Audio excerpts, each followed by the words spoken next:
الحمد لله الذي علم القرآن وخلق الإنسان وعلمه البيان، والصلاة والسلام الأكملان الأتمان على رسوله وصفيه من خلقه محمد الصادق الأمين القائل: خيركم من تعلم القرآن وعلمه. اشہد ان لا الہ الا اللہ واشہد ان محمدا عبد اللہ ورسولہ، اما بعد. رب اشرح لي صدری ویسر لي امری واحلل عقدۃ من لسانی یفقهوا قولی. اللهم انفعنا بما علمتنا وعلمنا ما ينفعنا وزدنا علما. دورہ قرآن مجید، اس کا تعارفی لیکچر آج ہم لینے جا رہے ہیں. اللہ کی توفیق سے کل سے ہمارا پہلا پارہ شروع ہوگا، لیکن یہ بہت ضروری ہے کہ قرآن مجید کو باقاعدہ شروع کرنے سے پہلے آپ تمام لوگ یہ جان لیں کہ قرآن مجید کی تعریف کیا ہے، انٹروڈکشن کیا ہے، اس کتاب کی فضائل کیا ہیں، مقاصد اور حقوق کیا ہیں. تو انشاءاللہ ہمارا پہلا موضوع یہی ہوگا آج کے لیکچر کا. دوسرا جو ہمارا ٹاپک ہوگا وہ ہوگا کہ مکی اور مدنی صورتوں کا کیا تعارف ہے اور قرآن کے عمومی موضوعات کون سے ہیں. اللہ کی توفیق سے ہمارا جو تیسرا موضوع ہوگا وہ وحی کی تعریف، اقسام اور اس کی مختلف صورتیں ہوگا. اور اللہ کی توفیق سے ہمارا جو چوتھا موضوع ہوگا وہ ہوگا کہ رمضان کے اندر مختلف انسٹیٹیوٹس دورات القرآن آفر کرتے ہیں، تو ان دورات القرآن کی کیا اہمیت ہے اور ان کی کیا فضیلت ہے. کیا ہمیں کوئی حدیث، کوئی ایسا حوالہ ملتا ہے کہ اللہ کے رسول صلی اللہ علیہ وسلم رمضان کے اندر قرآن مجید کا کوئی دور وغیرہ کیا کرتے تھے یا نہیں. تو چوتھے موضوع کے اندر ہم یہ ڈسکس کریں گے، اور پانچویں موضوع کے اندر اللہ کی توفیق سے ہم انشاءاللہ انڈرسٹینڈ قرآن گلوبل کے تحت ہونے والے اس دورہ قرآن کا تعارف ہوگا، اور اسی طرح جو کس طرح ہم آنے والے دنوں میں اپنے وقت کو مؤثر طریقے سے لے کر چل سکتے ہیں تاکہ ہم قرآن مجید کو بھی اللہ کی توفیق سے مکمل کریں اور کچھ نہ کچھ حاصل بھی کریں، علمی اعتبار سے بھی، عملی اعتبار سے بھی اور تربیت کے اعتبار سے بھی. اللہ ہم سب کو توفیق عطا کرے. تو ان مختصر الفاظ کے بعد چلتے ہیں آج کے پہلے موضوع کی طرف، اور وہ ہے یہ جو قرآن مجید ہے، یہ کتاب ہے، کیا تعریف ہے اس کی، پھر اس کے فضائل اور مقاصد اور حقوق کی طرف چلیں گے.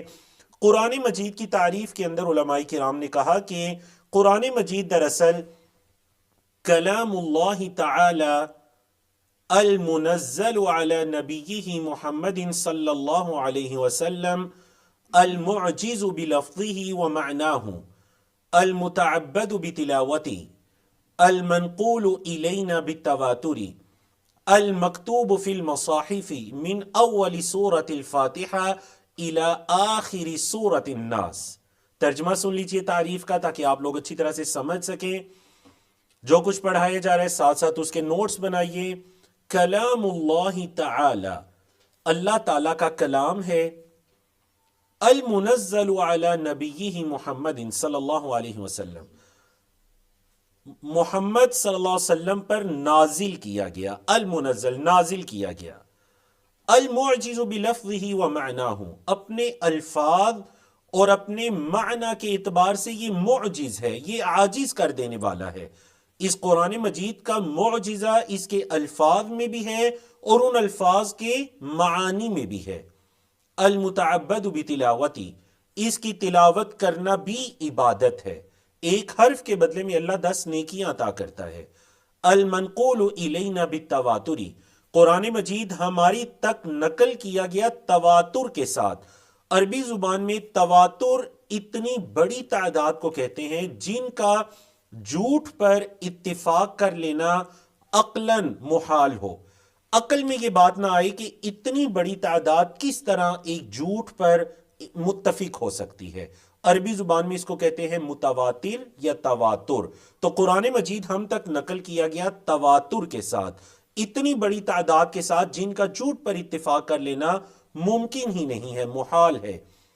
المکتوب فی المصاحف، جس کو مصاحف کے اندر لکھ دیا گیا. عربی زبان میں مصحف کہتے ہیں کتاب، کتابی شکل میں قرآن مجید جو ہمارے پاس موجود ہے اس کو مصحف کہتے ہیں، اور اس کی جمع ہے مصاحف۔ مصاحف کے اندر لکھ دیا گیا سورۃ الفاتحہ کی ابتدا سے سورۃ الناس کے آخر تک۔ تو اب آپ دیکھیے کتنی مطلب یہ ایک جامع ترین تعریف ہے۔ جامع تعریف اس اعتبار سے ہے کہ دیکھیے سب سے پہلے جو یہ کہا گیا نا کلام اللہ تعالی، علماء کرام کہتے ہیں کہ قرآن مجید کی اہمیت کے اندر، فضیلت کے اندر کچھ بیان نہ کیا جائے، صرف یہ بیان کر دیا جائے کہ یہ قرآن اللہ کا کلام ہے تو یہ کافی ہوگا۔ اللہ کا کلام، آپ ذرا دیکھیے نا، آج اگر آپ کو اپنے خاندان کے کسی پچھلے گزرے ہوئے بزرگ کے کچھ کلمات، کچھ الفاظ مل جاتے ہیں تو آپ پڑھ پڑھ کر کتنا خوش ہوتے ہیں۔ تو وَلِلَّهِ الْمَثَلُ الْأَعْلَى، یہ اللہ کا کلام ہے، اللہ اکبر، حقیقی کلام ہے اللہ کا، جو نبی کریم صلی اللہ علیہ وسلم پر نازل کیا گیا۔ تو یہ قرآن کا دوسرا شرف ہے کہ یہ نبی کریم صلی اللہ علیہ وسلم پر نازل کیا گیا۔ اور دیکھیے علماء کرام کسی بھی چیز کی تعریف کے اندر جو مختلف کنڈیشنز، مختلف شروط لگاتے ہیں نا، ان کے اندر کوئی نہ کوئی علمی فائدہ ہوتا ہے۔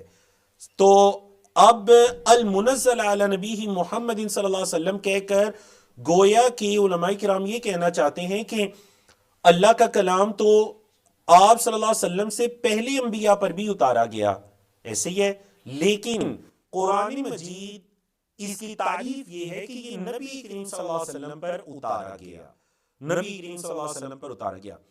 الفاظ اور معنی دونوں اعتبار سے یہ معجز ہے، نہ کوئی اس جیسے الفاظ لا سکتا ہے اور نہ اتنے معنی اور مفہوم والے الفاظ لا سکتا ہے۔ دیکھیے عرب بہت عربی دان تھے، قرآن مجید نے ایک چیلنج کیا، ایک صورت لانے کا، 10 صورتیں لانے کا، قرآن جیسی کتاب لانے کا، آگے چل کر اس کا تفصیلی تذکرہ آ رہا ہے۔ اس چیلنج کو وہ قبول نہیں کر سکے، جنگیں لڑ لی انہوں نے، اپنے آپ کو قتل کروا دیا عرب نے جو ایمان نہیں لائے، لیکن آپ صلی اللہ علیہ وسلم کے اس چیلنج کو انہوں نے قبول نہیں کیا۔ حالانکہ ایسے ہوتا نا، قرآن جیسی ایک کتاب لے آتے، ایک سورت لے آتے، 10 صورتیں لے آتے اور کہتے یہ دیکھیے ہم سچے ثابت ہو گئے، لیکن وہ نہیں لا سکے، کیونکہ قرآن مجید کا اعجاز نہ صرف اس کے الفاظ کے اندر بلکہ اس کے معنی کے اندر ہے۔ قرآن اپنے اندر جن معانی مفہوم کو لیے ہوئے ہے، انسانی عقل کی یہ پہنچ ہی نہیں ہے کہ وہ ان معانی اور مفہوم کو ادا کر سکے یا لا سکے۔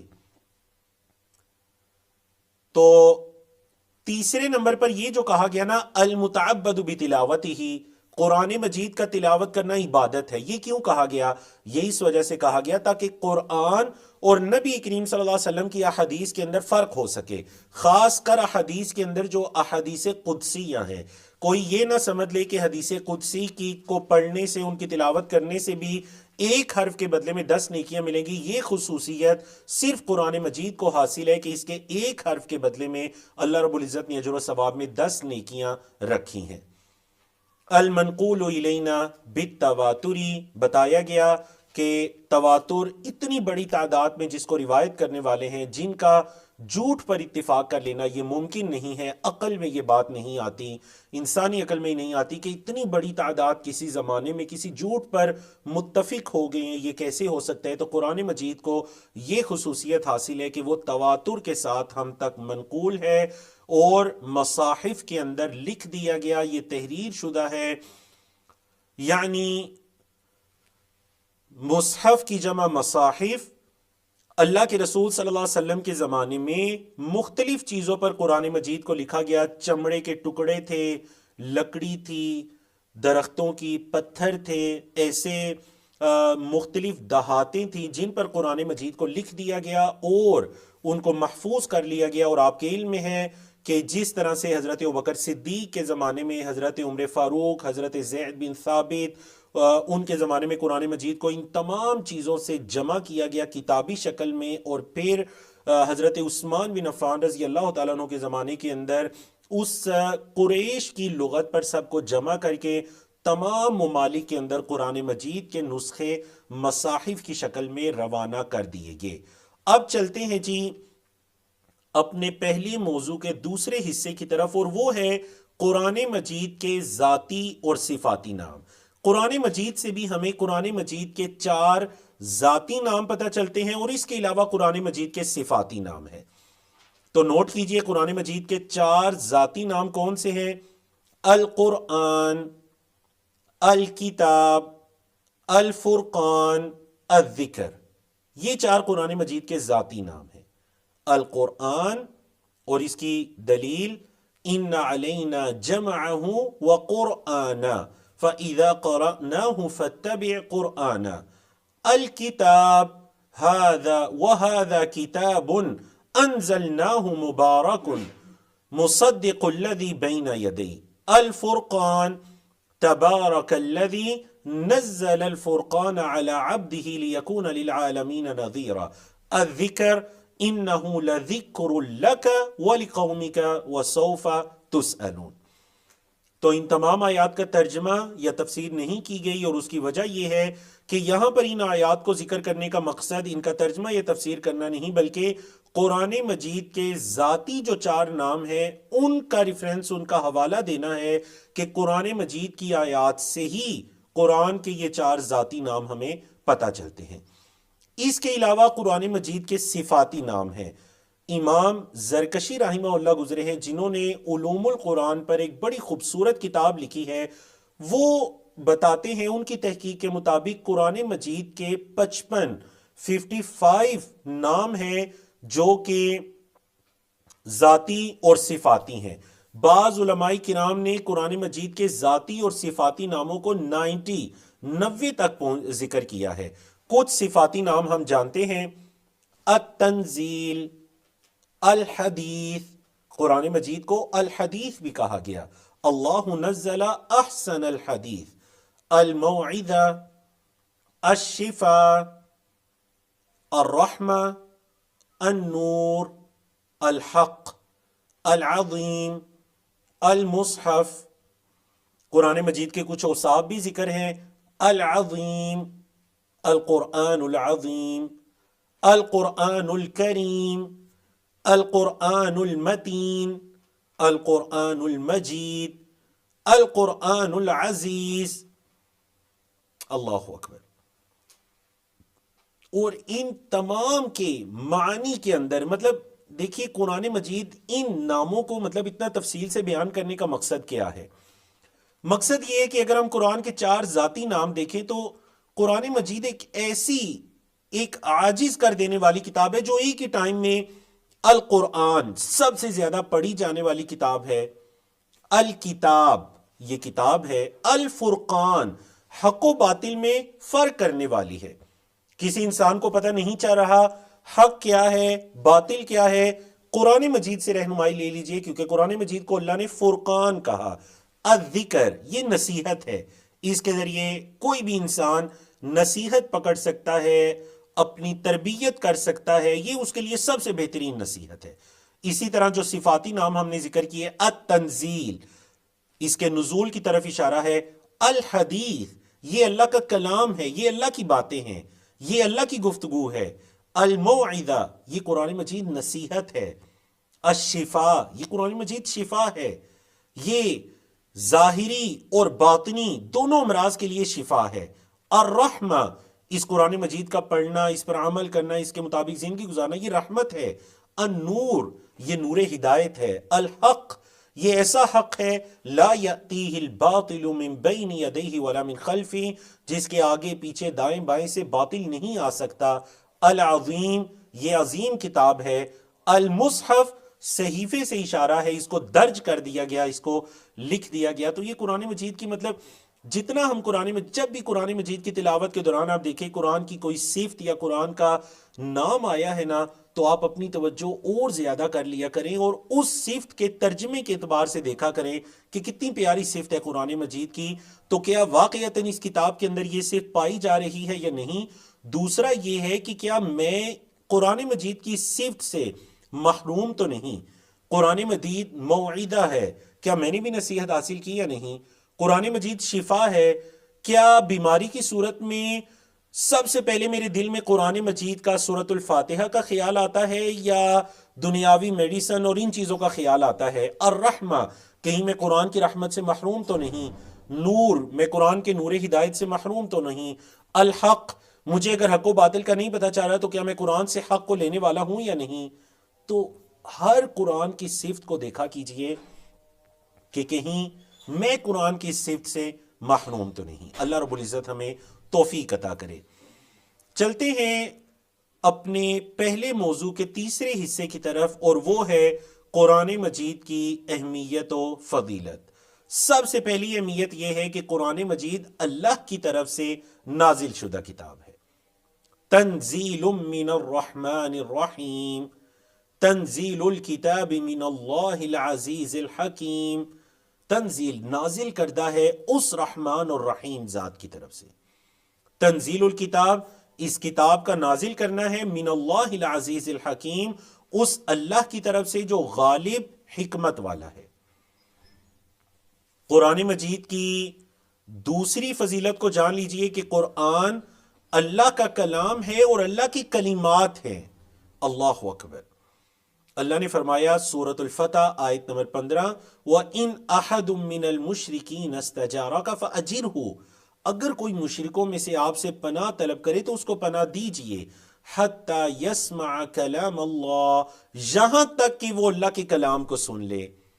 تو قرآن مجید کی فضیلت میں نے کہا کچھ بھی نہ بیان کیا جائے، بس صرف یہ بیان کر دیا جائے کہ یہ اللہ کا کلام ہے، اللہ کی کلمات ہے۔ آج میں اور آپ اپنی زبانوں سے جو الفاظ ادا کر رہے ہیں یہ اللہ کا کلام ہے، یہ اللہ کی کلمات ہیں۔ اللہ اکبر۔ خوش نصیب ہیں وہ لوگ جن کی زندگیوں میں قرآن ہے، انہیں اللہ کی طرف سے قرآن پڑھنے کی، قرآن کے مطابق زندگی گزارنے کی، قرآن پر عمل کرنے کی توفیق ملتی ہے، کیونکہ یہ اللہ کی کلمات ہیں، یہ اللہ کا کلام ہے۔ نمبر 3، اس کی حفاظت کا ذمہ اللہ نے خود سے لیا۔ اِنَّا نَحْنُ نَزَّلْنَا الذِّكْرَ وَإِنَّا لَهُ لَحَافِظُونَ، اور یہ وہ قرآن مجید کی فضیلت ہے جو کہ اسے باقی آسمانی کتابوں سے ممتاز کرتی ہے، کہ باقی آسمانی کتابوں کی حفاظت کا ذمہ اللہ نے نہیں لیا تھا، ان کے اندر تحریف، تبدیلی، تغیر واقعہ ہوا۔ قرآن مجید کی حفاظت کا ذمہ اللہ نے لیا، اس کے اندر ایک حرف تو دور کی بات ہے، ایک نقطے کی تبدیلی بھی واقع نہیں ہو سکتی۔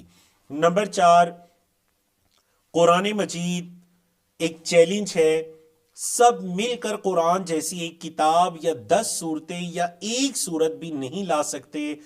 قرآن جیسی ایک کتاب کو لانے کا چیلنج اللہ نے سورت بنی اسرائیل، جس کا نام سورۃ الاسراء بھی ہے، سورۃ الاسراء کی آیت نمبر 88 کے اندر ذکر کیا۔ قُلْ لَئِنِ اجْتَمَعَتِ الْإِنسُ وَالْجِنُّ، کہہ دیجئے اگر انسان اور جن سارے جمع ہو جائیں کس چیز پر؟ عَلَىٰ أَن يَأْتُوا بِمِثْلِ هَذَا الْقُرْآنِ، کہ اس قرآن کی مثل لے کر آئیں، لَا يَأْتُونَ بِمِثْلِهِ وَلَوْ كَانَ بَعْضُهُمْ لِبَعْضٍ ظَهِيرًا، قرآن کی مثل نہیں لا سکتے اگرچہ بعض کے مددگار مل کر، مطلب سارے مل کر بھی لانا چاہیں تو قرآن جیسی کتاب کو نہیں لا سکتے۔ یہ قرآن مجید کی جو چیلنج ہے نا، چیلنج یہ 3 ہے۔ پہلا چیلنج ہے قرآن جیسی کتاب لانے کا، سورۃ الاسراء۔ دوسرا چیلنج ہے قرآن جیسی 10 صورتیں لانے کا، سورۃ ہود آیت نمبر 13۔ ام یقولون افترا، کیا وہ یہ کہتے ہیں کہ قرآن کو گھڑ لیا گیا ہے؟ قل، اے محمد صلی اللہ علیہ وسلم ان سے کہہ دیجئے، فَأْتُوا بِعَشْرِ سُوَرٍ مِثْلِهِ، اس قرآن کی مانی 10 صورتیں لے آؤ، اس قرآن کی مانی 10 صورتیں لے آؤ، مفتریات، گڑی ہوئی۔ اگر تم کہتے ہو یہ قرآن مجید کو محمد صلی اللہ علیہ وسلم نے اپنے پاس سے گھڑ لیا ہے تو پھر تم بھی اس قرآن جیسی صرف 10 صورتیں لے کر آ جاؤ۔ یہ دوسرا چیلنج تھا۔ اور تیسرا چیلنج ہے جو اس سے بھی کم تھا کہ چلو ایک صورت لے کر آ جاؤ، اور یہ سورۃ البقرہ آیت نمبر 23 کے اندر ہے، وَإِن كُنتُمْ فِي رَيْبٍ مِّمَّا نَزَّلْنَا عَلَىٰ عَبْدِنَا فَأْتُوا بِسُورَةٍ مِّن مِّثْلِهِ، ایک صورت لے کر آ جاؤ، سورہ واحد ہے، سور اس کی جمع ہے، سورہ ایک صورت لے کر آ جاؤ، مِن مِّثْلِهِ، اس قرآن کی مانند۔ شرط یہ ہے کہ وہ قرآن جیسی ہونی چاہیے۔ وَادْعُوا شُهَدَاءَكُم مِّن دُونِ اللَّهِ إِن كُنتُمْ صَادِقِينَ۔ اللہ اکبر۔ تو یہ قرآن مجید نے 3 چیلنجز دیے۔ عرب دان، بڑے بڑے عربی زبان کے ماہرین اس چیلنج کو ماننے سے اپنے ہاتھ کھڑے کر بیٹھے کہ ہم قرآن جیسی کتاب یا 10 صورتیں یا چلیں ایک صورت بھی ہم اس جیسی نہیں لا سکتے. تو یہ بھی قرآن مجید کی اہمیت و فضیلت ہے. اگلی اگر ہم اس کو سیکھنے کی کیا فضیلت ہے، الحمدللہ اللہ کی توفیق سے ہم بھی آنے والے دنوں میں دورہ قرآن مجید کے اندر سیکھنے جا رہے ہیں، اللہ کی کتاب کو اس کا دور کرنے جا رہے ہیں. تو یاد رکھیے گا یہ تجارت خسارے کی تجارت نہیں ہے، یہ نقصان کی تجارت نہیں ہے. دنیا میں انسان کاروبار کرتا ہے یا تو اس کو نفع ہو جاتا ہے یا نقصان ہو جاتا ہے. قرآن مجید کو سیکھنے سکھانے سے پہلے آپ کی نیت درست ہے، طریقہ کار درست ہے، تو یہ یقین کر لیجئے کہ یہ نفع کی ہی تجارت ہے. اس کے اندر نقصان کا کوئی اندیشہ ہے ہی نہیں، صرف فائدہ ہی فائدہ ہے. اللہ تعالیٰ نے فرمایا ان الذین یتلون کتاب اللہ واقاموا الصلاۃ، بے شک وہ لوگ جو اللہ کی کتاب کی تلاوت کرتے ہیں اور نماز کو قائم کرتے ہیں، وانفقوا مما رزقناہم سرا وعلانیہ، اور انہوں نے خرچ کیا جو ہم نے انہیں رزق دیا اس رزق میں سے خرچ کیا، سرن پوشیدگی سے بھی، وعلانیہ اور اعلانیہ طور پر بھی، یرجون اور تجارتا لن تبور، ایسی تجارت کی امید لگائے ہوئے ہیں جس میں خسارہ نہیں ہے، جو کبھی رائے گاہ نہیں جائے گی. اللہ اکبر. تو یہ ہے جی کہ قرآن مجید کا سیکھنا سکھانا یہ نفع کا ہی سودا ہے، نفع کی ہی تجارت ہے. قرآن مجید کو سیکھنے سکھانے والا سب سے بہتر کام کے اندر مشغول ہے. اللہ کے رسول صلی اللہ علیہ وسلم نے فرمایا، حدیث کے راوی حضرت عثمان بن عفان ہے، صحیح بخاری کے اندر یہ روایت موجود ہے کہ آپ علیہ الصلوۃ والسلام نے فرمایا، خیرکم من تعلم القرآن وعلمہ، تم میں سب سے بہترین وہ ہے جو قرآن مجید کو سیکھے اور قرآن مجید کو سکھائے. اچھا، اس حدیث کو حضرت عثمان سے روایت کرتے ہیں امام ابو عبد الرحمن السلمی، جنہوں نے یہ بہت عظیم تابعی تھے، حضرت عثمان کے زمانے سے قرآن مجید پڑھانا شروع کیا، اور جو حجاج بن یوسف کا زمانہ تھا اس زمانے تک لگاتار قرآن مجید پڑھاتے رہے. اور آپ کو پتا ہے اگر ہم حضرت عثمان کے زمانے کا پہلا دور لیں ابتدائی، اور حجاج بن یوسف کے زمانے کا آخری دور لیں، تو پتہ ہے کتنے سال بنتے ہیں؟ 78 ایئرز بنتے، 72 سال کا عرصہ بنتا ہے. اور اگر کم سے کم نکالیں، مطلب حضرت عثمان کے زمانے کا بالکل آخری زمانہ لے لیں، آخری دور لے لیں، اور حجاج بن یوسف کی خلافت کے بالکل شروع کے دور لے لیں اس کے زمانہ حکمرانی کے، تو پھر بھی یہ 38 ایئرز 38 سال کا عرصہ بنتا ہے. اللہ اکبر.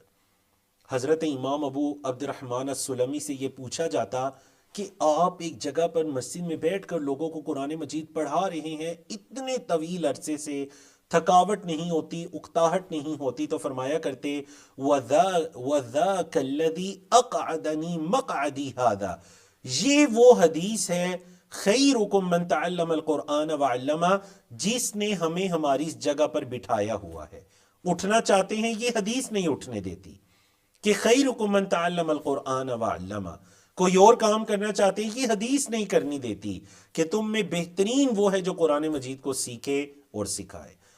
تو اللہ ہمیں توفیق عطا کرے کہ آج اگر ہمارا شمار پہلی کیٹیگری میں ہو رہا ہے تعلم القرآن، تو اللہ کل ہمیں توفیق عطا کرے کہ ہم وعلمہ، کیونکہ سب سے افضل درجہ یہ ہے کہ آپ کا شمار ان دونوں میں ہونا چاہیے، آپ سیکھیں بھی اور آپ سکھائیں بھی. پھر دوسرا درجہ یہ ہے کہ آپ کا شمار ان میں سے کسی ایک کے اندر ضرور ہونا چاہیے. اللہ اکبر. امام مناوی ایک بڑے عظیم عالم گزرے ہیں، قرآن مجید پر بھی ان کی ریسرچ ہے. فرماتے ہیں کہ خیر المتعلمین والمعلمین من کان تعلمه وتعلیمه فی القرآن اذ خیر الکلام کلام اللہ فکذا خیر الناس بعد النبیین من اشتغل به. کتنی پیاری بات کی انہوں نے. کہا کہ جو قرآن مجید کے سیکھنے سکھانے کو اپنا اوڑھنا اور بچھونا بنانے والے ہیں، تو جس طرح یہ اللہ کا کلام سب سے بہتر کلام ہے، تو یاد رکھیے گا اس کو سیکھنے اور سکھانے والے بھی لوگوں میں سب سے بہترین ہیں. جیسے کیونکہ کہتے ہیں نا کہ کسی بھی چیز کے ساتھ مصروف ہونے کی فضیلت اصل میں اس چیز کی وجہ سے ہوتی ہے، تو قرآن مجید کو سیکھنے سکھانے والوں کی فضیلت اس قرآن کی وجہ سے ہے۔ تو جب قرآن خیر الکلام ہے، سب سے بہترین کلام ہے، تو اس کو سیکھنے سکھانے والے سب سے بہترین کیوں نہیں ہوں گے؟ اللہ رب العزت ہمیں زندگی کے آخری سانس تک دعا کیجئے قرآن مجید کے ساتھ جوڑے رکھے، ہم سیکھتے رہے سکھاتے رہیں، ان دونوں درجات کے اندر ہمارا شمار ہوتا رہے۔ تیسری بڑی خوبصورت فضیلت یہ ہے جو ہمیں نبی کریم صلی اللہ علیہ وسلم کی ایک حدیث سے پتہ چلتی ہے کہ نبی کریم صلی اللہ علیہ وسلم نے تقوی اور قرآن مجید ان دونوں چیزوں کا ایک ہی حدیث میں ذکر کیا۔ دیکھیے چند دن کے بعد ہم رمضان میں داخل ہونے والے ہیں۔ کتب علیکم الصیام کما کتب علی الذین من قبلکم لعلکم تتقون، تم پر روزوں کو فرض کیا گیا جیسے تم سے پہلے لوگوں پر فرض کیا گیا تھا تاکہ تم تقوی اختیار کرو۔ شہر رمضان الذی انزل فیہ القرآن، رمضان کا مہینہ جس میں قرآن مجید کو نازل کیا گیا۔ تو یہ تین عبادات ہیں، تقوی، قرآن، رمضان۔ بتائیے تینوں کا آپس میں تعلق ہے یا نہیں؟ تقوی، قرآن، رمضان۔ اللہ اکبر۔ نبی کریم صلی اللہ علیہ وسلم نے اپنے صحابی کو یہ وصیت کی کہ علیک بتقوی اللہ، اے میرے صحابی اللہ سے ڈرنا، فإنہ رأس الامر کلہ، کیونکہ تقوی اصل میں ہر نیکی کی بنیاد ہے، ہر نیکی کی جو بنیاد ہے وہ تقوی ہے۔ قلت، صحابی کہتے ہیں میں نے کہا یا رسول اللہ، اے اللہ کے رسول صلی اللہ علیہ وسلم زدنی، کچھ اور نصیحت بھی کیجئے۔ ٹھیک ہے تقوی کی نصیحت ہو گئی، کچھ اور بھی مجھے اور زیادہ نصیحت کیجئے۔ قال، آپ صلی اللہ علیہ وسلم نے فرمایا علیک بتلاوت القرآن، آپ قرآن مجید کی تلاوت کو کیجئے۔ فإنہ نور لک فی الارض، قرآن کی تلاوت آپ کے لیے زمین میں نور ہے، وذخر لک فی السماء، اور آسمان میں ذخیرہ ہے۔ اللہ اکبر۔ زمین میں آپ کے لیے یہ نور ہدایت ہے اور آسمان میں یہ آپ کے لیے ذخیرہ ہے، بہترین ذخیرہ ہے جس کا اجر و ثواب آپ کے لیے اللہ کے پاس محفوظ ہے۔ تو گویا کہ ایک ہی حدیث کے اندر جب صحابی کو آپ صلی اللہ علیہ وسلم نے تقوی کی نصیحت کی، ان صحابی نے دوسری نصیحت جاننا چاہی تو آپ صلی اللہ علیہ وسلم نے انہیں قرآن مجید کی تلاوت کرنے کی نصیحت کر دی۔ چوتھی اہم ترین فضیلت دیکھیں، اللہ ہمیں توفیق عطا کرے اس حدیث کے اندر ہمارا بھی شمار ہو کہ اللہ کے رسول صلی اللہ علیہ وسلم نے فرمایا ان للہ اہلین من الناس، لوگوں میں سے کچھ ایسے ہیں جو اللہ کے اہل ہیں، اللہ کے گھر والے ہیں، اہل اللہ ہیں۔ اللہ اکبر۔ قالو، صحابہ نے کہا یا رسول اللہ من ہم، اے اللہ کے رسول صلی اللہ علیہ وسلم یہ کون ہیں، یہ اللہ کے گھر والے اہل اللہ یہ کون ہیں؟ قال علیہ الصلوۃ والسلام، آپ صلی اللہ علیہ وسلم نے فرمایا ہم اہل القرآن، یہ جو اللہ کے گھر والے ہیں نا یہ اہل القرآن ہیں، یہ قرآن والے ہیں۔ اہل اللہ و خاصتہ، یہ اللہ کے اہل ہیں اور اللہ کے خاص لوگ ہیں۔ تو یقین جانیے گا دنیا میں ہزاروں نہیں، لاکھوں نہیں، کروڑوں نہیں، اربوں انسان ہیں، لیکن خوش قسمت ہے وہ انسان جس کو اللہ رب العزت نے قرآن مجید پڑھنے، پڑھانے، سیکھنے، سکھانے کی توفیق عطا کی۔ تو پھر اس کی یہ فضیلت کیوں نہ ہو کہ اللہ رب العزت نے فرمایا یہ جو قرآن والے ہیں، اہل القرآن ہیں، یہ اصل میں اہل اللہ ہیں، یہ اللہ والے ہیں۔ اللہ اکبر۔ تو ہمارا جو پہلا موضوع چل رہا ہے قرآن مجید کی تعریف، اہمیت و فضیلت، مقاصد اور حقوق کا، تو اس کے ہم چوتھے موضوع کی طرف چلتے ہیں اور وہ ہے قرآن مجید کے نزول کے مقاصد۔ قرآن مجید کو جو اللہ نے نازل کیا تو کیا مقاصد ہیں اس کے نزول کے؟ سب سے پہلا مقصد ہے اصلاح الاعتقادی و تعلیم العقد الصحیح، انسان کے عقائد کی اصلاح ہو جائے، ایمانیات کی اصلاح، یہ قرآن مجید کے نزول کا سب سے پہلا مقصد ہے۔ اللہ کے بندے اللہ کے ساتھ جڑ جائیں، ایک اللہ کی عبادت کرنے والے ہو جائیں، ایک اللہ کو خالق، مالک، رازق سمجھنے والے اور مدبر الکون سمجھنے والے، یقین کرنے والے ہو جائیں اور اپنی تمام عبادات کو اللہ کے لیے خالص کرنے والے ہو جائیں۔ قرآن کے نزول کا سب سے پہلا مقصد عقیدے کی اصلاح کرنا، ایمانیات کی اصلاح کرنا۔ قرآن کے نزول کا دوسرا مقصد تہذیب الاخلاق، اخلاق کی اس کی تہذیب کرنا، اخلاق کی اصلاح کرنا، ان کے اندر خوبصورتی لے کر آنا، اخلاق کو اچھا کرنا، یہ قرآن مجید کے نزول کا دوسرا مقصد ہے۔ الثالث، تیسرا مقصد ہے التشریع۔ قرآن مجید کو اللہ رب العزت نے نازل کیا تاکہ یہ قرآن مجید شریعت ہو جائے۔ شریعت کہتے ہیں زندگی گزارنے کا طریقہ، تو قرآن مجید ہمارے لیے شریعت ہے، یہ تشریع ہے۔ اس کے آ جانے کے بعد اگر کوئی انسان یہ سمجھتا ہے کہ ہمیں کسی اور طریقہ کار کی ضرورت ہے تو یقیناً قرآن مجید پر اسے اپنے ایمان کا جائزہ لینا چاہیے۔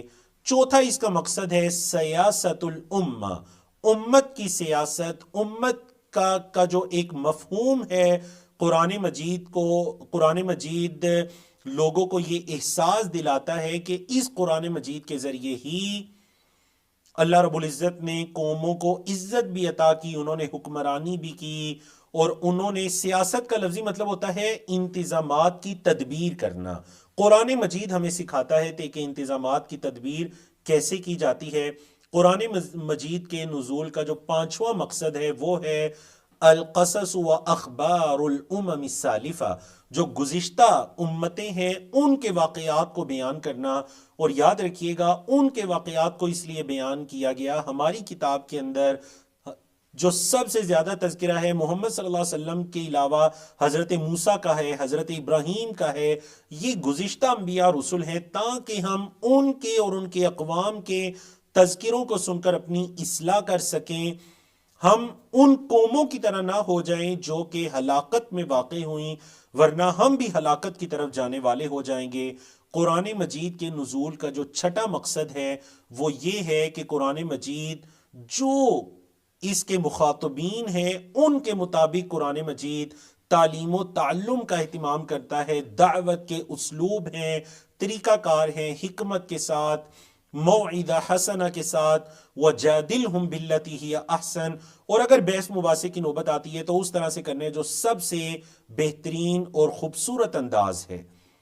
قرآن مجید کے نزول کا جو ساتواں مقصد ہے وہ یہ ہے کہ قرآن مجید کے اندر نصیحتیں بھی ہیں اور اس کے اندر انذار، وارننگ بھی ہے، ڈراوا بھی ہے، اس کے اندر تحذیر بھی ہے، ڈراوا، اور اس کے اندر تبشیر بھی ہے، خوشخبریاں بھی ہیں، کیونکہ قرآن مجید کا جو موضوع ہے نا وہ میں اور آپ ہے۔ قرآن مجید کا ٹاپک انسان ہے، انسان کی ہدایت ہے، اور انسان کی فطرت یہ کہتی ہے کہ بعض اوقات وہ تبشیر سے قائل ہوتا ہے، مطلب خوشخبری کو سن کر، اور بعض اوقات وہ تحذیر مطلب ڈراوے سے قائل ہوتا ہے۔ یاد رکھیے گا یہ دونوں چیزیں ہیں جسے آپ کہتے ہیں نا ترغیب و ترہیب۔ ترغیب مطلب رغبت دلانا، جنت کی نعمتوں کو بیان کر کے اللہ رب العزت کی رضامندی، خوشنودی کی صورت میں ترغیب دلائی گئی۔ ترہیب اللہ کی ناراضگی کی صورت میں جہنم کے عذاب کو، قیامت کے دن کی سختیوں کو بیان کر کے ترہیب، ڈرایا گیا۔ تو قرآن مجید کے نزول کے یہ دونوں مقاصد ہیں، خوشخبری دینا بھی اور وارننگ دینا بھی، ڈرانا بھی۔ قرآن مجید کے نزول کا جو آٹھواں مقصد ہے وہ قرآن مجید کا معجزہ ہو جانا، تاکہ یہ لِيَكُونَ آیَةً دَالَّةً عَلَى صِدْقِ الرَّسُولِ، اللہ کے رسول صلی اللہ علیہ وسلم کی سچائی پر ایک نشانی ہو جائے، ایک بہترین جیتی جاگتی نشانی ہو جائے، یہ قرآن مجید کے نزول کا مقصد ہے۔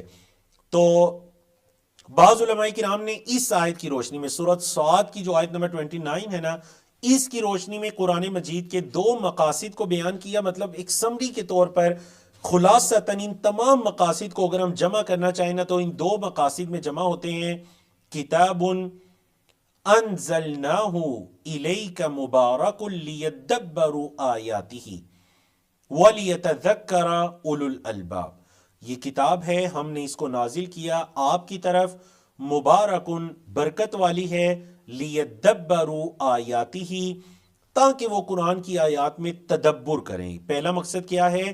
قرآن کی آیات میں تدبر کرنا، وَلِيَتَذَكَّرَ أُولُو الْأَلْبَابِ اور تاکہ وہ نصیحت پکڑیں عقلوں والے۔ تو پہلا مقصد تدبر و تفکر، اور دوسرا مقصد ہے تذکر، نصیحت پکڑنا، غور و فکر کرنا۔ اب دیکھیں غور و فکر کوئی تعلیم اس کو سیکھے بغیر کیسے غور و فکر کر سکتا ہے؟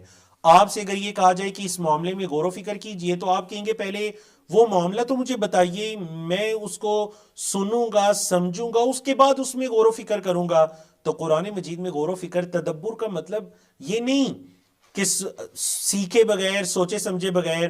تدبر کا مطلب ہے کہ ظاہر بات ہے تدبر سے پہلے اس کو پڑھنا پڑے گا، سیکھنا پڑے گا، سمجھنا پڑے گا، پھر غور و فکر کرنا پڑے گا، اور اس تدبر کا جو نتیجہ ہے وہ یہ ہونا چاہیے کہ غور و فکر کر کے نصیحت کیسے حاصل کی جائے، تذکر۔ تو یہ دو قرآن مجید کے بنیادی مقاصد ہیں۔ اچھا، اگر ہم قرآن مجید کے حقوق کی بات کریں، اور یہ ہمارے پہلے موضوع کا 5واں اور آخری ٹاپک ہے کہ قرآن مجید کے ہم پر جو حقوق ہیں، 5 حقوق۔ سب سے پہلا حق قرآن مجید کا ہم پر یہ ہے کہ ہم اس قرآن پر ایمان لائیں، ہم اس قرآن کے کتاب ہدایت اور اللہ کی طرف سے منزل ہونے پر ہم ایمان لائیں، جیسا کہ اللہ تعالیٰ نے فرمایا یا ایہا الذین آمنو، اے وہ لوگو جو ایمان لائے ہو، آمنو باللہ ورسولہ، اللہ اور اس کے رسول پر ایمان لاؤ، والکتاب الذی نزل علی رسولہ، اور اس کتاب پر ایمان لاؤ جو اللہ نے اپنے رسول پر نازل کی۔ اب آپ آیات کے شروع کے الفاظ پر غور کیجئے، یہ کس سے کہا جا رہا ہے؟ کیا یہ کفار سے کہا جا رہا ہے کہ اللہ پر، اس کے رسول پر اور کتاب پر ایمان لاؤ؟ نہیں، یہ اہل ایمان سے کہا جا رہا ہے۔ یا ایھا الذین آمنو، اے وہ لوگو جو ایمان لا چکے ہو، آمنو، ایمان لاؤ۔ اللہ اکبر۔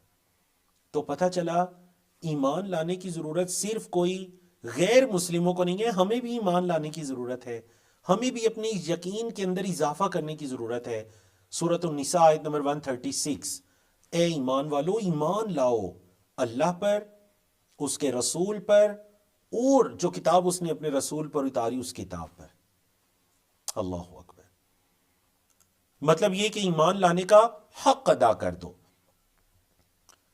اچھا، اب قرآن مجید پر ایمان لانے کا کیا مطلب ہے؟ تو یاد رکھیے گا اس کے اندر 4 طرح کی چیزیں آتی ہیں۔ نمبر 1، اس چیز پر ایمان لانا کہ یہ قرآن، یہ کتاب اللہ کا کلام ہے، جو بعینہ ہی لوح محفوظ سے نبی کریم صلی اللہ علیہ وسلم پر 23 سال کے عرصے میں تھوڑا تھوڑا کر کے نازل کیا گیا، اور آج بھی بغیر کسی کمی اور زیادتی کے اسی حالت میں ہمارے ہاتھوں میں موجود ہے۔ یہ ایمان ہونا چاہیے، کوئی اس کے اندر کمی واقع نہیں ہوئی۔ نمبر 2، اس میں مذکورہ ہر چیز کی تصدیق کی جائے، ہر حکم اور ہر نہیں کو حق اور عدل و انصاف پر مبنی مانا جائے۔ یہ نہیں کہ قرآن کے کسی حکم کے بارے میں میرے ذہن کے اندر یہ اشکال آ جائے کہ یہ ایسا کیوں ہے۔ یہ قرآن پر ایمان لانا نہیں ہے، یہ تو قرآن میں شک کرنا ہے۔ ایمان کہتے ہیں یقین کو، جو کہ شک کے بالکل اپوزٹ ہوتا ہے۔ یقین ایک سرے پر ہے، شک دوسرے سرے پر ہے۔ تو قرآن پر ایمان لانا مطلب جو کچھ اس میں آیا اس پر یقین رکھنا، اس کے سچائی ہونے پر یقین رکھنا، ادنا شک بھی اس کے اندر نہ کرنا۔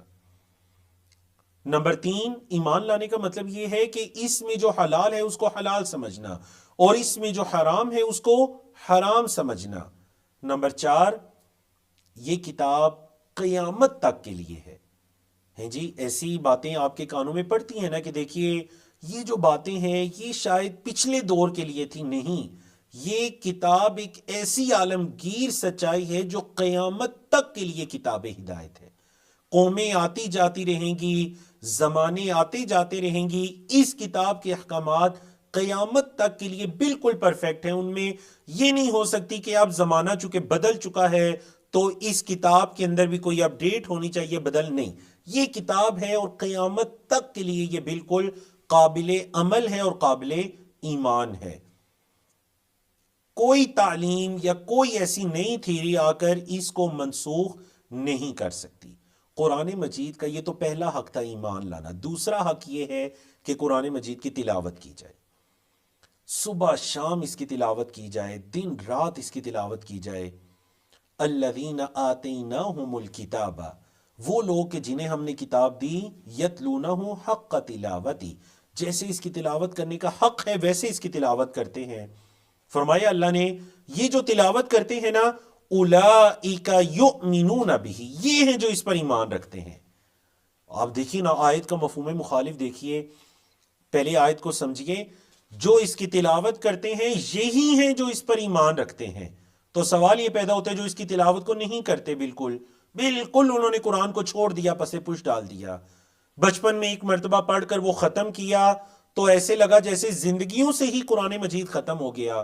رمضان میں بعض اوقات کھلتا ہے پورا سال، یقین جانیے یہ بدقسمتی کی انتہا ہے کہ پورا سال گزر جائے اور کسی انسان کو ایک مرتبہ بھی قرآن مجید کو ہاتھ لگانے کی فرصت نہ ملے، نعوذ باللہ من ذالک۔ فرمایا وہ لوگ جنہیں ہم نے کتاب دی ہے وہ اس کی جیسا تلاوت کرنے کا حق ہے ویسے تلاوت کرتے ہیں، یہی وہ لوگ ہیں جو اس پر ایمان رکھتے ہیں۔ وَمَن يَكْفُرْ بِهِ، اور جو اس کا انکار کرے فَأُولَئِكَ هُمُ الْخَاسِرُونَ، تو یہ ہے خسارہ پانے والے۔ قرآن مجید کا ہم پر تیسرا حق یہ ہے کہ اس پر عمل کیا جائے۔ یہ صرف نالج کی یا معرفت کی کتاب نہیں ہے، یہ عمل کی کتاب ہے، یہ تربیت کی کتاب ہے، یہ زندگی میں لانے کی کتاب ہے۔ وَهَذَا كِتَابٌ أَنزَلْنَاهُ، اور یہ کتاب ہم نے اس کو نازل کیا، مبارکن، یہ برکت والی ہے، فَاتَّبِعُوهُ، اس کی اتباع کرو، اس پر عمل کرو، وَاتَّقُوا، اور ڈرو اللہ سے، لَعَلَّكُمْ تُرْحَمُونَ، تاکہ تم پر رحم کیا جائے۔ قرآن مجید کا ہم پر چوتھا حق یہ ہے کہ اس میں تدبر اور تفکر کیا جائے، جو کہ ہم نے سورۃ صاد کی آیت نمبر 29 کو ابھی بیان کیا۔ قرآن مجید کا ہم پر پانچواں حق یہ ہے کہ قرآن مجید کی تعلیم اور تبلیغ کا اہتمام کیا جائے، اس کو سیکھا جائے، سکھایا جائے اور پھر آگے بتایا جائے۔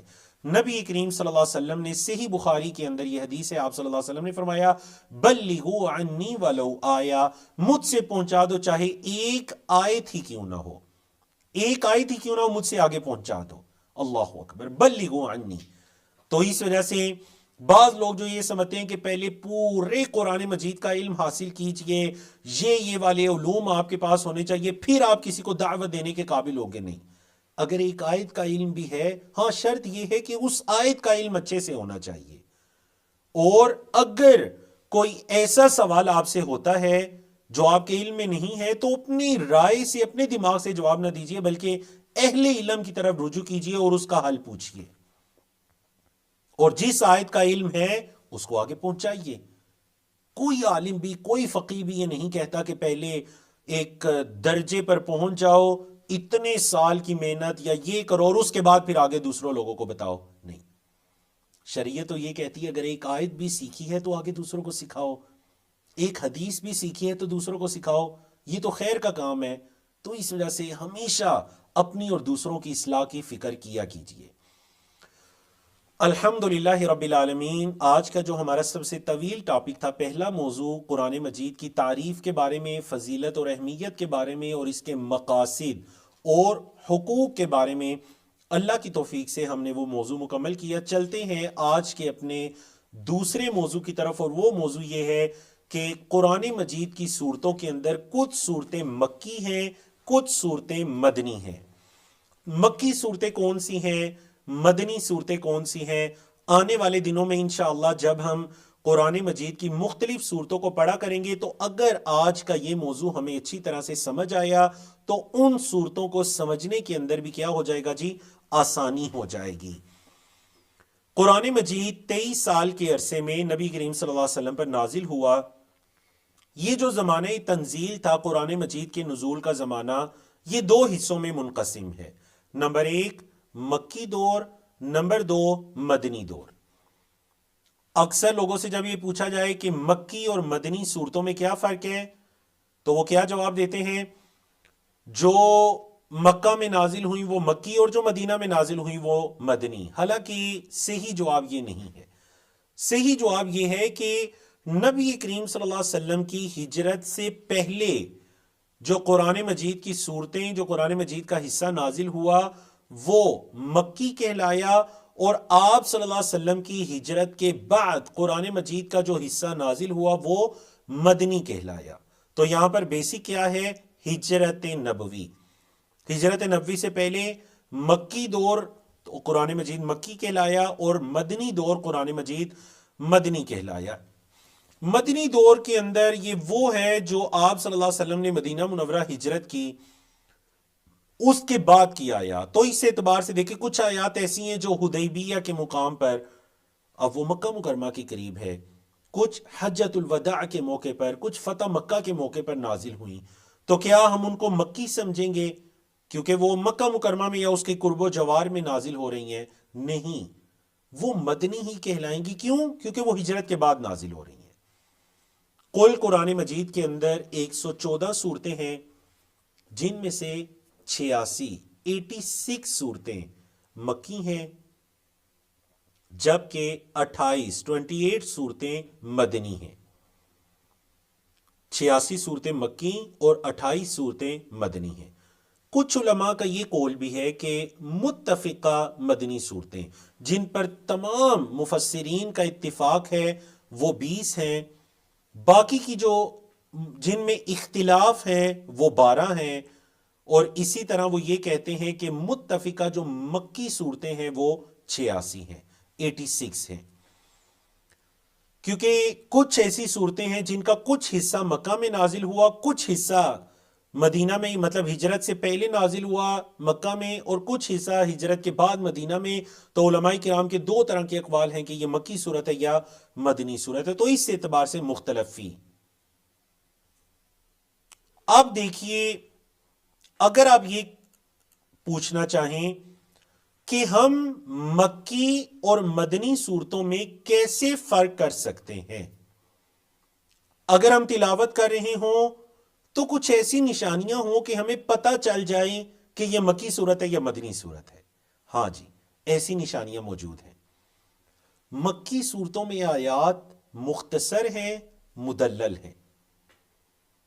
مکی صورتوں کا جو اسلوب ہے نا، اس کے اندر ایک قوت ہے اور خطابت کے اندر شدت بیان ہے.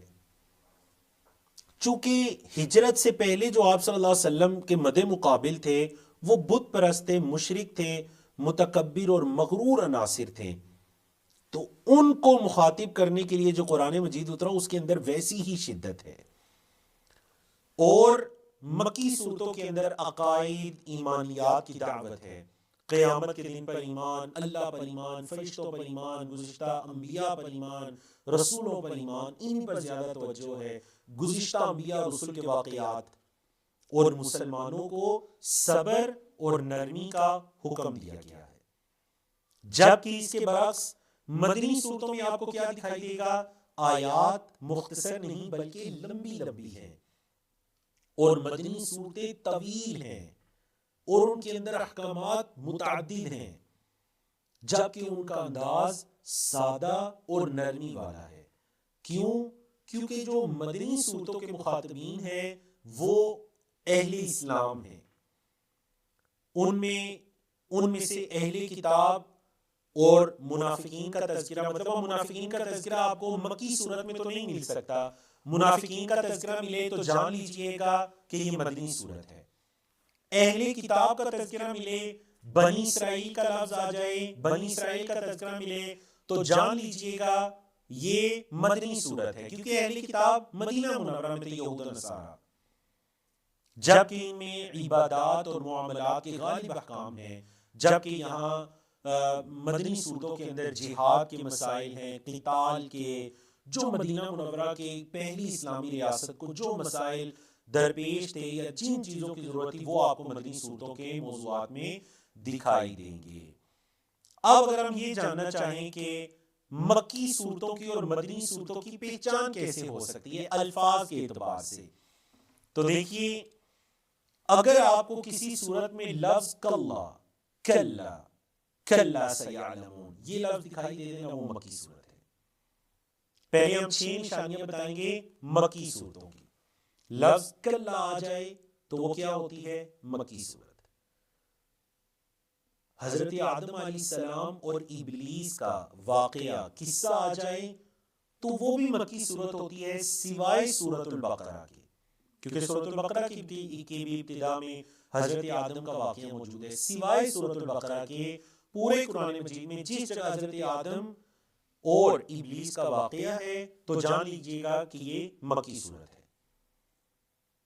ایک اور بڑی دلچسپ بات کہ جو سجدہ تلاوت ہے وہ مکی صورتوں میں ہے.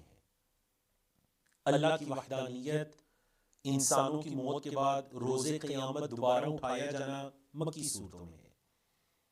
ایک اور بڑی دلچسپ بات کہ حروف مقطعات سوائے سورۃ البقرہ اور سورۃ آل عمران کی، ان دو صورتوں کے علاوہ جس صورت کی ابتدا میں آپ کو حروف مقطعات دکھائی دیتے ہیں وہ مکی صورت ہے. انبیاء یا سابقہ امتوں کی جو حالات و واقعات بیان ہوئے ہیں سوائے سورۃ البقرہ اور آل عمران کے، گزشتہ انبیاء کے حالات و واقعات مکی صورتوں میں بیان ہوئے. ہاں، سورۃ البقرہ اور آل عمران مدنی ہیں لیکن ان کے اندر گزشتہ انبیاء کے حالات و واقعات ملتے ہیں. جو قسم کھائی گئی ہے، قسم مکی صورتوں میں کھائی گئی ہے عربوں کے اسلوب کے مطابق، اور اس کا مقصد یہ تھا کہ نبی کریم صلی اللہ علیہ وسلم کے دل کو تسلی ہو، صبر ہو. اللہ رب العزت قسم کھا کر کوئی چیز بیان کر رہا ہے. اللہ اکبر. اور ایک اس سے اگلی آخری چھٹی بڑی دلچسپ نشانی کے ہر وہ آیت جس میں یا ایھا الناس کہا گیا ہو یا پھر یا بنی آدم کہا گیا ہو، وہ مکی صورت ہے یا وہ مدنی یا وہ مکی آیت ہے. سمجھ آ گئی آپ کو؟ تو یہ سب 6 کی 6 مکی صورتوں کی نشانیاں تھیں. اچھا، اب ہم مدنی صورتوں کی نشانیوں کی طرف آنا چاہیں تو معاشرتی احکام، سوشل لائف سے متعلق جو احکام ہیں، حدود ہے، میراث ہے، انفرادی یا اجتماعی احکام وغیرہ ہیں، یہ سب مدنی صورتوں میں. یا ایھا الذین آمنوا کہا گیا ہے، مدنی آیات ہیں، مدنی صورتیں ہیں. یا ایھا الذین آمنوا، دیکھیں نا، ہم نے کہا نا یا ایھا الناس یا بنی آدم، یہ کہا گیا ہو تو وہ کیا ہے؟ وہ مکی ہیں. لیکن یا ایھا الذین آمنوا کہا گیا ہو تو مدنی ہے. اہل کتاب کو خطاب ہو، بنی اسرائیل کو خطاب ہو، وہ بھی مدنی ہے. منافقین اور ان کی سازشوں کا ذکر ہو، وہ بھی مدنی ہے. تو اس طرح سے مطلب یہ قرآن مجید کا بڑا خوبصورت اعجاز ہے، اور علماء کرام کی محنت ہے کہ انہوں نے علوم القرآن سے متعلق کتابوں کے اندر یہ نشانیاں بیان فرما دی، تاکہ میں اور آپ کبھی تلاوت کر رہے ہیں یا سن رہے ہیں، چلے ہمیں اگر یہ نہیں بھی پتا چلتا کہ یہ کون سی سورت قاری صاحب پڑھ رہے ہیں، تو ہمیں یہ کم از کم پتا چل جائے کہ یہ مکی سورت ہے یا مدنی سورت ہے. اور آپ موضوعات کو سمجھ کر یہ اندازہ لگا سکتے ہیں کہ یہ مکی سورت ہے یا مدنی سورت ہے. الحمدللہ، اللہ کی توفیق سے ہم نے آج کے لیکچر کے 2 موضوعات کو مکمل کیا. تیسرے اہم ترین موضوع کی طرف چلتے ہیں، اور وہ ہے وحی کی تعریف، اس کی اقسام اور صورتیں. وحی کی تعریف، لفظی تعریف کی طرف اگر ہم دیکھیں تو وحی کا لفظ مختلف معانی میں استعمال ہوتا ہے. الاشارہ، الایما، ایما کا مطلب اشارہ ہوتا ہے. الکتابہ، السرعہ، کتابہ لکھائی کے معنی میں، سرعہ جلدی کے معنی میں، الصوت آواز کے معنی میں. الالقاء، القاء ہوتا ہے نا کسی چیز کو بیان کرنا، آگے پہنچانا، القاء. یہ سب لفظی تعریف تھی. وحی ان معنی کے اندر استعمال ہوتا ہے وحی کا لفظ. اصطلاحی تعریف کیا ہے؟ شرعی تعریف کیا ہے؟ الوحی کلام اللہ تعالی المنزل علی نبی من انبیائہ، وہی اللہ کا کلام ہے جو اللہ کے انبیاء میں سے کسی نبی پر نازل کیا گیا. وہی اللہ کے اس کلام کو کہتے ہیں جو اللہ کے انبیاء میں سے کسی نبی پر اتارا گیا ہو. وحی کی مختلف صورتیں ہو سکتی ہیں. نمبر 1 کہ اللہ خود اپنے نبی سے کلام کرے، جیسا کہ اللہ رب العزت نے حضرت موسیٰ علیہ السلام سے کلام کیا، وَكَلَّمَ اللَّهُ مُوسَىٰ تَكْلِيمًا. نمبر 2 اللہ دل میں کوئی بات ڈال دے.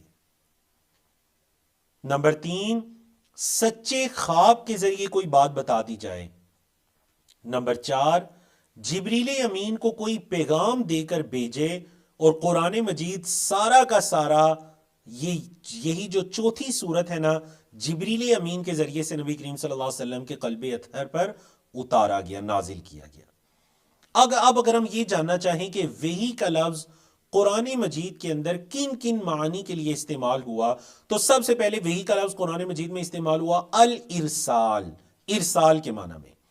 اللہ تعالیٰ جبریل امین کو اپنے انبیاء کی طرف بھیجتا ہے۔ اللہ نے فرمایا وَإِنَّا أَوْحَيْنَا إِلَيْكَ كَمَا أَوْحَيْنَا إِلَى نُوحٍ وَالنَّبِيِّينَ مِن بَعْدِهِ، ہم نے آپ کی طرف وحی کی ہے محمد صلی اللہ علیہ وسلم، ہم نے آپ کی طرف وحی کی جیسے کہ ہم نے نوح علیہ السلام اور ان کے بعد کے انبیاء کی طرف وحی کی تھی۔ وَأَوْحَيْنَا إِلَى إِبْرَاهِيمَ وَإِسْمَاعِيلَ، اور ہم نے ابراہیم اور اسماعیل علیہ السلام کی طرف وحی کی۔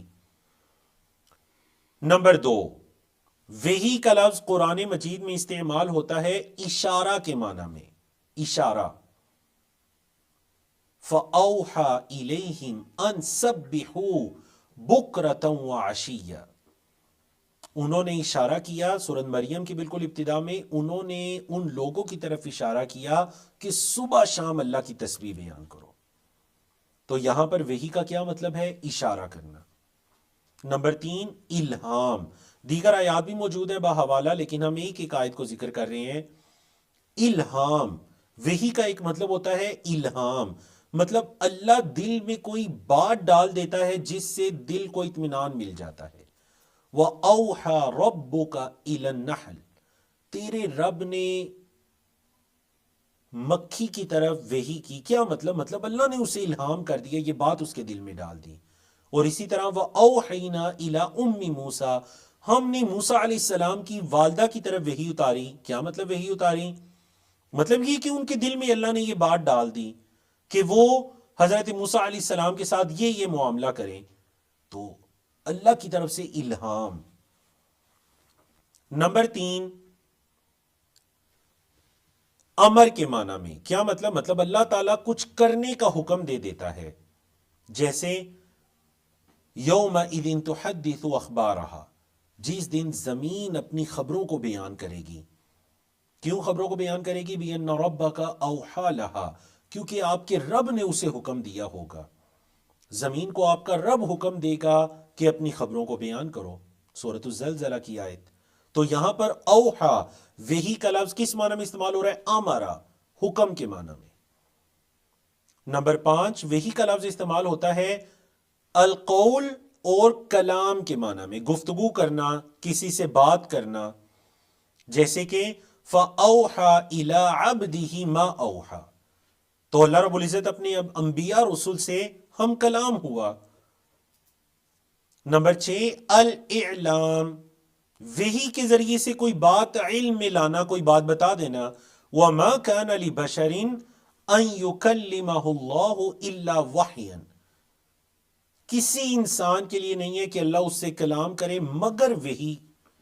تو یہ مطلب ہے کہ اللہ اس کے علم میں کوئی بات لائے مگر وحی کے ذریعے۔ نمبر 7، وحی کا مطلب ہے الوسوسہ۔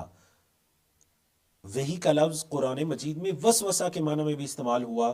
سورۃ الانعام کی آیت نمبر 112، یوحی بعضهم الی بعض، بعض کی طرف وحی کرتے ہیں۔ کیا مطلب؟ مطلب بعض کے دل میں کوئی بات ڈالتے ہیں۔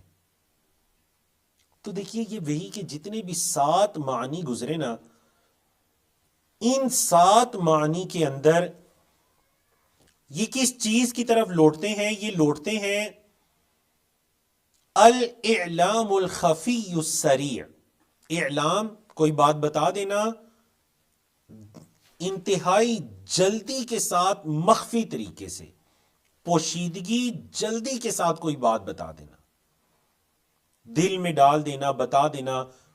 وحی کے معانی کے اندر یہ چیز ہمیں قدر مشترک دکھائی دیتی ہے۔ اللہ اکبر۔ تو اللہ کی توفیق سے ہم نے اپنے تیسرے موضوع کو مکمل کیا، تو چلیے جی چلتے ہیں اپنے چوتھے موضوع کی طرف، اور یہ موضوع ہے دورات القرآن کی اہمیت۔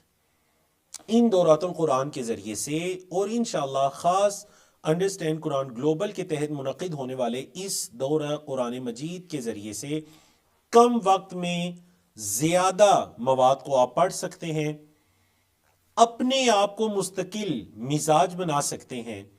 کیا خیال ہے کہ روزانہ اگر آپ 2 سے 2.5 گھنٹے کے سیشن میں اپنے آپ کو روک کر رکھیں گے، قابو پائیں گے، تو کیا آپ کو مستقل مزاجی نہیں آئے گی؟ قرآن مجید آپ کو آپ کی زندگی کے باقی امور کے اندر بھی مستقل مزاجی سکھاتا ہے۔ نمبر 3، اپنے مستقبل کے اہداف کا تعین کر سکتے ہیں۔ قرآن مجید کو سیکھ کر آپ اپنی زندگی کے، اس زندگی کے اور آخرت کے، ایک مرد مومن کے جو اہداف مقاصد ہونے چاہیے اس کی زندگی سے، آپ ان کا تعین کر سکتے ہیں۔ نمبر 4، ایک ماہ کے اندر مکمل قرآن کا ترجمہ اور تفسیر پڑھ سکتے ہیں۔ نمبر 5، اگر آپ اپنے نوٹس بنا رہے ہیں تو اس استفادے کے ذریعے آپ سال کے باقی دنوں کے اندر بھی فائدہ اٹھا سکتے ہیں۔ کتنے ایسے لوگ جو ہمارے اس دورہ قرآن میں اور دیگر دورات القرآن میں شریک ہوتے ہیں، اور پھر ماشاءاللہ وہ قرآن مجید کے مدرسین ہیں یا مدرسات ہیں، باقاعدہ وہ قرآن مجید کے پڑھانے والے ہیں۔ تو آپ ان دورات القرآن کے ذریعے سے اپنے تعلیم و تعلم کے اندر، اپنی تدریس کے اندر مزید بہتری لا سکتے ہیں۔ دیکھیے ہمارے ہاں اکثر جو دورات القرآن کا اہتمام ہے وہ رمضان المبارک میں ہوتا ہے، اور رمضان میں یعنی خصوصی اہتمام کیا جاتا ہے۔ کچھ انسٹیٹیوٹس کے اندر پورا سال قرآن مجید کے کورسز، دورات جاری رہتے ہیں۔ کچھ انسٹیٹیوٹس کے اندر خاص رمضان کے اندر قرآن مجید کا دور کیا جاتا ہے۔ اچھا، یہ جو لفظ ہے نا دورہ، یہ اصل میں عربی کا لفظ ہے، یہ نکلا ہے دارا یدورو۔ دارا یدورو، دارا یدورو ہوتا ہے چلنا۔ دورہ قرآن مطلب قرآن مجید سے آپ گزر جاتے ہیں۔ حضرت عبداللہ بن عباس رضی اللہ تعالیٰ عنہما کی روایت ہے، کہتے ہیں کان نبی صلی اللہ علیہ وسلم اجود الناس، نبی کریم صلی اللہ علیہ وسلم لوگوں میں سب سے زیادہ سخاوت کرنے والے تھے۔ وَكَانَ أَجْوَدَ مَا يَكُونُ فِي رمضان، آپ صلی اللہ علیہ وسلم کی یہ جو نیکی کی سخاوت ہے نا، یہ سب سے زیادہ رمضان میں ہوتی تھی۔ کب؟ حین یلقاہ جبریل، جب جبریل امین آ کر نبی کریم صلی اللہ علیہ وسلم سے ملاقات کیا کرتے۔ فَيُدَارِسُهُ الْقُرْآنَ، نبی کریم صلی اللہ علیہ وسلم ان کے ساتھ قرآن کا مدارسہ کیا کرتے، قرآن کو پڑھایا کرتے ان کے ساتھ۔ وَكَانَ جِبْرِيلُ يَلْقَاهُ كُلَّ لَيْلَةٍ مِّن رَمَضان، جبریل امین نبی کریم صلی اللہ علیہ وسلم کو رمضان کی ہر رات میں آ کر ملا کرتے۔ فَيُدَارِسُهُ الْقُرْآنَ، اور آپ صلی اللہ علیہ وسلم کے ساتھ قرآن کا مدارسہ کیا کرتے۔ آپ کو پتہ ہے یہ جو عربی زبان کا فعل ہے نا، یدارسو، دارسا یدارسو، یہ جو چیپٹر ہے، یہ جو فعل ہے، اس کا ایک خاصہ یہ ہے کہ اس میں ون سائڈ نہیں ہے، ٹو سائیڈڈ ہوتی ہے۔ مطلب مدارسہ کا مطلب یہ ہے سیکھنا سکھانا، پڑھنا پڑھانا۔ نبی کریم صلی اللہ علیہ وسلم جبریل امین کو قرآن سنایا کرتے، جبریل امین نبی کریم صلی اللہ علیہ وسلم کو سنایا کرتے۔ ماشاءاللہ، جس طرح دو حافظ مل کر نہیں، ایک پہلے ایک دوسرے کو پارا سناتا ہے، پھر وہ اس کو پارا سناتا ہے، اس کو عربی زبان میں کہتے ہیں مدارسہ۔ یہ مطلب ہے یدارسہ القرآن۔ تو اللہ کی توفیق سے ہم بھی نبی کریم صلی اللہ علیہ وسلم کی اس سنت پر عمل کرتے ہوئے رمضان کی راتوں کے اندر قرآن مجید کا دور کرنے کی کوشش کیا کریں گے۔ کوشش کریں جو رات کو پڑھتے ہیں اگلے دن کسی کو پڑھائیں، کوئی نہیں ملنا پڑھانے کے لیے تو اپنے آپ کو پڑھائیں، اگلے دن تلاوت کریں اس پارے کی انتہائی توجہ کے ساتھ کہ رات کو ان آیات کا یہ معنی مفہوم ہم نے سنا، ترجمہ سنا۔ مطلب یہ اپنی روٹین بنا لیجئے کہ دورہ قرآن کے اندر جو پارہ پڑھا جائے گا دن میں اس کی تلاوت کیجئے، جو نوٹس بنائے ہیں، جو کچھ لکھا ہے دوسروں کے ساتھ اس کو شیئر کیجئے، انشاءاللہ آپ کے سیکھنے میں اور فائدہ ہو جائے گا۔ آج کے آخری اور 5ویں موضوع کی طرف چلتے ہیں، اور وہ ہے انڈرسٹینڈ قرآن گلوبل کے تحت یہ جو دورہ قرآن تیار کیا گیا، الحمدللہ 4000 سلائیڈز پر مشتمل اس دورہ قرآن کے اندر صرف اور نحو کے قواعد کے مطابق قرآن مجید کا سلیس ترجمہ کیا جائے گا۔ بعض جگہ پر ضرورت پڑنے پر لفظی ترجمہ بھی کیا جاتا ہے، اور اکثر آیات کا سلیس ترجمہ ہوتا ہے۔ اور یاد رکھیے گا بعض مدرسین کا یہ طریقہ کار ہے کہ وہ اسکرین پر آیات لکھی ہوتی ہیں اور ان کا ترجمہ پڑھ دیتے ہیں۔ اللہ رب العزت ہماری ٹیم کو جزائے خیر عطا کرے جنہوں نے سلائیڈز کے اندر آیات کو لکھ کر اس چیز کا اہتمام کیا کہ تمام آیات کی ٹرانسلیشن، ان کا ترجمہ آیات کے ساتھ پڑھا جائے، عربی زبان میں آیات بھی پڑھی جائیں اور ان کا ترجمہ بھی پڑھا جائے. تو اس طرح سے آپ کے سیکھنے کا جو ایک عمل ہے وہ مزید بہتر ہو جاتا ہے کہ جب آیات کو مختلف ٹکڑوں میں تقسیم کر کے آپ ایک ایک جملے کا، دو دو جملوں کا ترجمہ سنتے ہیں اور سیکھتے ہیں. جو بھی ہم صورت نئی آیا کرے گی انشاءاللہ اس صورت کا مختصر اور جامع تعارف ہوا کرے گا، اور اگر اس کی فضیلت کے اندر کچھ احادیث ہیں تو ان احادیث کو ذکر کیا جائے گا انشاءاللہ. مضامین القرآن کے مطابق قرآن مجید کی مختصر تفسیر ہوگی، اور مضامین القرآن جب ہمیں پتہ چلیں گے تو قرآن مجید کا اعجاز پتہ چلے گا کہ یہ قرآن کیسا معجزہ ہے. جو ہم نے کہا نا قرآن کے الفاظ اور معانی کے اندر قرآن مجید معجزہ ہے، تو الفاظ تو بچپن سے ہمیں پتہ ہے کہ ماشاءاللہ قرآن مجید ایک مسحور کن تلاوت ہوتی ہے، اس کو پڑھنا سننا. اس دورہ کے اندر ہم یہ جانیں گے کہ اس کے معنی کے اندر، اس کے مفہوم کے اندر بھی ایک معجزہ ہے، اس کے مضامین کے اندر، ان کی ترتیب کے اندر بھی اللہ کا یہ ایک زندہ اور جاوید معجزہ ہے. مکی اور مدنی صورتوں کے مضامین کا تفصیلی جائزہ اور ان میں فرق ہوگا انشاءاللہ. عقائد، احکام و مسائل اور اخلاقیات کی آیات کی وضاحت ہوگی، اور انشاءاللہ اللہ کی توفیق سے ہر کلاس کے آخر میں سوال و جواب کی نشست ہوگی. الحمدللہ علماء کرام، مدرسین، مدرسات کی ایک فاضل ٹیم ہمارے ساتھ موجود ہے جو کہ کوسچن اینڈ آنسر باکس کے اندر آپ کے سوالات کے جوابات ساتھ ساتھ بھی دیتے جاتے ہیں. اور اگر کوئی ایسا سوال ہوگا کہ جو یہ تقاضا کرے گا کہ جو پڑھانے والے ٹیچر ہیں وہی اس کا جواب دیں، تو انشاءاللہ سیشن کے آخر پر آپ کے اس سوال کا جواب بھی دیا جائے گا. آپ کوسچن اینڈ آنسر باکس کے اندر اپنے سوال کو چھوڑتے جائیے. اس کورس کے کیا مقاصد ہیں؟ قرآن مجید کا لفظی اور سلیس ترجمہ جاننا اور اس کو لکھنا. کوشش کیجئے اس کو لکھیے. ہمارے برے صغیر پاک و ہند میں وہ ایک بیاض والا قرآن ہوتا ہے جس میں اوپر آیات ہوتی ہیں، نیچے جگہ خالی ہوتی ہے، سائڈ پر کچھ تفسیر لکھنے کی جگہ خالی ہوتی ہے. تو کوشش کیجئے ہر کوئی کل پہلا پارہ جب ہم نے شروع کرنا ہے تو اس سے پہلے آپ کے پاس وہ بیاض والا قرآن ہو، تاکہ جو آیات پڑھیں ان کے معنی کو نیچے درج کرتے جائیے. قرآن مجید کے مضامین کو سمجھ کر ان میں تدبر اور تفکر کرنا. اور تیسرا مقصد قرآن مجید کو عملی تربیتی زندگی میں لانا، اس کے ذریعے نصیحت اور تربیت حاصل کرنا. نمبر 4 چوتھا مقصد ہوگا اس دورہ قرآن میں آیات اور صورتوں کے آپس میں خوبصورت جو ریلیشن ہے، ربط ہے، تعلق ہے، اس کو جاننا اور اس کے ذریعے قرآن کے اعجاز کو سمجھنا. اور پانچواں جو اہم ترین مقصد ہوگا وہ مختصر وقت کے اندر جدید وسائل کو استعمال کرتے ہوئے قرآن کی تعلیم کو حاصل کرنا. ماشاءاللہ یہ پریزنٹیشن، یہ سلائیڈز ہماری ٹیم کی طرف سے تیار کی گئی. اللہ سب کو جزائے خیر عطا کرے. تو اس کے ذریعے سے آپ مزید اچھے انداز میں قرآن مجید کو سیکھ سکتے ہیں. اب دیکھیے کورس کا طریقہ کار کیا ہوگا. پہلے ایک سلائیڈ آئے گی جس کے اندر آپ کو قرآن مجید کا ایک پیج، ایک صفحہ دکھایا جائے گا اور بتایا جائے گا کہ قرآن مجید کے اس صفحے پر یہ والے موضوعات ہیں، اور ہر صفحے کو 4 یا 5 موضوعات میں تقسیم کیا جائے گا کہ یہ بنیادی موضوعات ہیں قرآن مجید کے اس پیج پر. ہم صفحات کی ترتیب سے چلیں گے انشاءاللہ ہر پارے کو پڑھتے ہوئے. یہ دیکھ لیجئے بالکل ایسی سلائیڈ آپ کے پاس آئے گی. ماشاءاللہ یہاں پر سورۃ الفاتحہ اور سورۃ البقرہ کے ابتدائی حصے کو 4 حصوں میں تقسیم کیا گیا. چاروں کے الگ کلرز ہوں گے تاکہ آپ کو موضوعات سمجھنے کے اندر آسانی رہے. تو پہلے اس طرح سے ایک حصہ آئے گا. اس کے بعد دوسرے نمبر پر کیا ہوگا کہ پھر ہم ان 4 کلرز کو الگ الگ موضوع کے ذریعے سمجھیں گے. مثلا سب سے پہلا کلر ہے تو دیکھیں اگلی سلائیڈ میں یہ پہلا کلر آ جائے گا. پھر دوسرا کلر آ جائے گا تو دوسرے موضوع کو ہم سمجھیں گے. پھر تیسرا کلر آ جائے گا تو تیسرا موضوع ہم سمجھیں گے. اور پھر چوتھا کلر آ جائے گا تو اس پیج کے چوتھے موضوع کو ہم سمجھ سکتے ہیں. تو اللہ کی توفیق سے اس طرح ہم پیج وائز قرآن مجید کے ہر پارے کو سمجھا کریں گے تاکہ ہمیں سمجھ آتا رہے کہ یہ اس صفحے کے اندر کیا کیا موضوعات ہیں اور کن کن چیزوں کے بارے میں گفتگو ہو رہی ہے.